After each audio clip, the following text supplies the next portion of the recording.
I do think the appeal, though, for different generations, and it could be your aging generation as well as the younger generations that are more into the flexibility of travel, having more money. And I think that there's more of a desire to have more cash in hand, freedom, and a smaller footprint.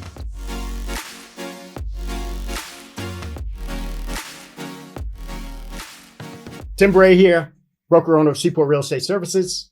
Kyle Schrader. I'm an agent at Seaport Real Estate Services. Krista Allen, welcome to Seaport Real Estate Services. I feel like Thank you. you're the missing piece in this puzzle, or this mosaic. I appreciate that. Sight.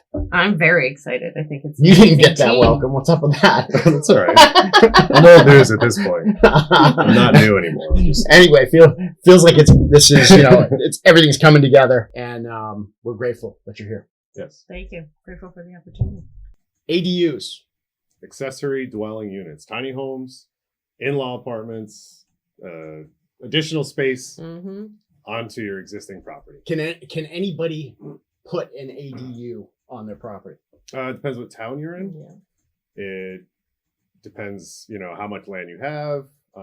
All those regular zoning rules apply. So basically, if you could build a house, you can probably build an ADU. However, you got to do your research and get down there. So are we still talking, like, if you look at the envelope of a property and you see that the existing house is right here, you may be planning on putting a detached unit, an attached unit, it's freestanding. You still need to conform with zoning regs, Right. setbacks, wetlands, Absolutely. on and on and on. Yeah. Right? Right. So if it's an R40 and the R40 in a specific town has 20-foot setbacks from the side, 100 feet from the back, 100 feet from the front, and a floor area ratio that's built into this. But nobody knows what the floor area ratio it is. It's basically saying, okay, if you have an acre, which is roughly 43,560 square feet, and it says you can build on 25% of that, then it's saying that Your home, the footprint of your home can't exceed more than 25% of the total lot area.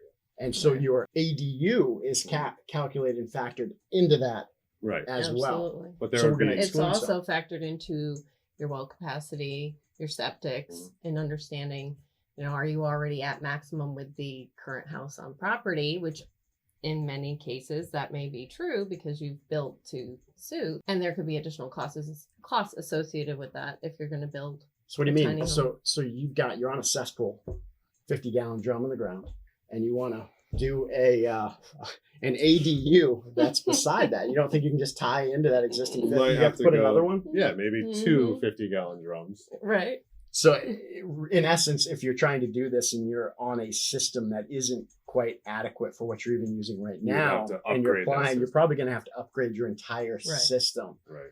And just so you know, farmers that were out there back in the day did their calculations, and sometimes those 50-gallon drums really worked well. I bet you. They I bet they did. I mean, However, so you're building, there's going to be a cost associated with that build anyways. And in the long run, those costs could be offset by your gains, right? So oftentimes ADUs are for multi-generational needs in homes. If you get along with your relatives. If you do, well, that's why you'll often use a detached ADU. Or for rental property, right? So it's another stream of revenue. The town doesn't want to hear that. No.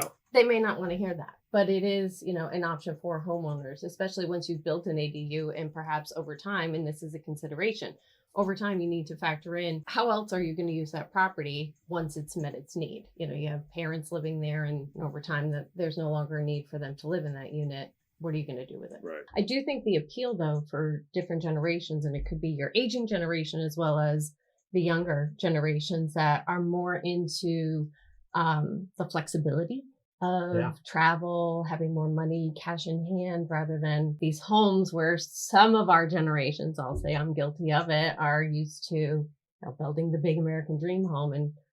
And I think that there's less of an appeal for that and more of a desire to have more cash in hand, freedom, and a smaller footprint. I, for one, it may be counterintuitive to be talking about this because it kind of cuts us out of the game.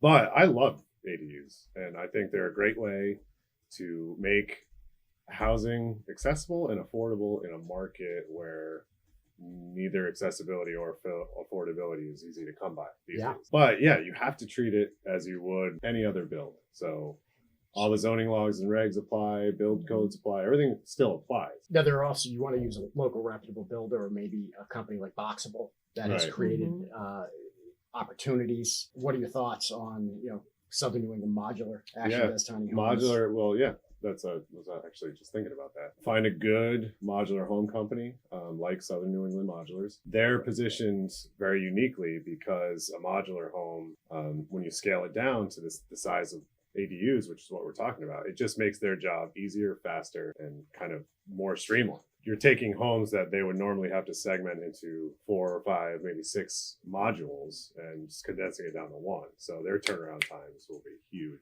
rapid, super fast. And remember, usually somebody does this one time, so it's all brand new. Allow us to help you with this process. Absolutely. We're here to help. We're your resource, and we're more than happy to. Yeah, even if it's just for advisory, or we can guide you through any step in the process as much as you need. Heck, maybe we're able to help you make the decision that this is not the right thing to do. We're more than happy to do that as well. Yeah, so, absolutely. information is everything. Yeah, and Tim will happily come out and bury a 50-gallon drum in your yard. Yeah, and if you have one, we're happy to dig those up, or we could blow them up and see if we can get those out of the ground. There you go. We did write 3 different blogs that are on our site right now that will help people go through this process. So I would recommend that if there is an interest, reach out to any one of us, read those blogs. Yeah. We can help you through the process. We're excited about this. Yeah, absolutely. I love it. It's a whole new, area of real estate and revenue for, as you mentioned. Well, and rentals. affordability. I mean, even if there is inventory now, which there isn't much, affordability is a huge issue. And this can be one kind of way around that and maybe make a new home accessible to more people. Awesome. I'm Tim Bray. Kristen Allen. I'm Kyle Slater. Thank you guys. Appreciate everything.